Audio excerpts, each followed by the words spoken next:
एक छानपैकी अमोल पालेकरांनी एक चित्रपट केला होता, थोडासा रुमानी हो जाए. त्याच्यामध्ये खोटा पाऊस आणतो एक माणूस. दुष्काळ पडलेला आहे आणि तो म्हणतो मी पाऊस आणेन, 5,000 रुपये द्या. ती मुलगी म्हणते हा खोटा आहे, पाखंडी आहे. बाप म्हणतो पण बघूया तरी. तो मुलगा जो आहे तिचा भाऊ तो म्हणतो सच्ची मुच्ची बारिश. म्हणतो हा मेरे दोस्त वही बारिश जो आसमान से आती है, बूंदों में गाती है, पहाड़ों से फिसलती है, नदियों में चलती है, नहरों में मचलती है, कुएं पोखर से मिलती है, खपरेलों पर गिरती है, गलियों में फिरती है, मोड़ पर संभलती है, फिर आगे निकलती है. वही बारिश. ये बारिश अक्सर गीली होती है, इसे पानी भी कहते हैं. उर्दू में आब, मराठी में पानी, तमिल में तन्नी, कन्नड़ में नीर और बांग्ला में इसे जौल कहते हैं.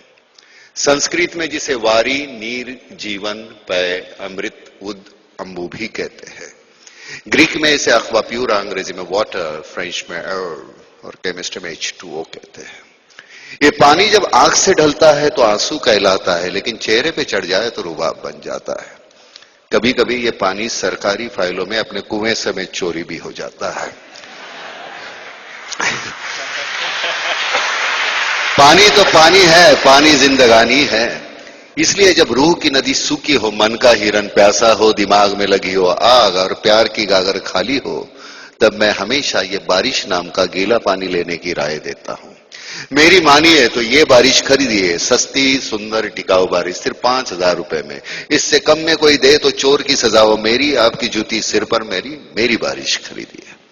इतकं सुंदर लिहिलेलं आहे. त्याला एक अशी छान लय आहे. मगाशी मी सांगत असताना म्हणत होतो की जिसमें एक लय है, आरोह अवरोह उसके तय है, तो उसकी वजह से याद नहीं करना पड़ता क्या बोल रहा हूं मैं. वो जाके बचपन की कविता है.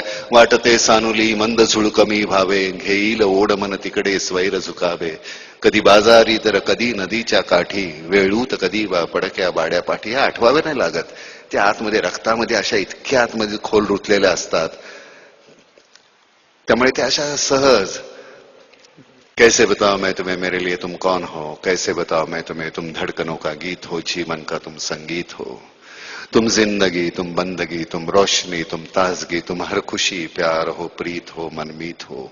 आंखों में तुम, यादों में तुम, नींदों में तुम, ख्वाबों में तुम हो मेरी हर बात में, तुम हो मेरे दिन रात में, तुम सुबह में, तुम शाम में, तुम सोच में, तुम काम में.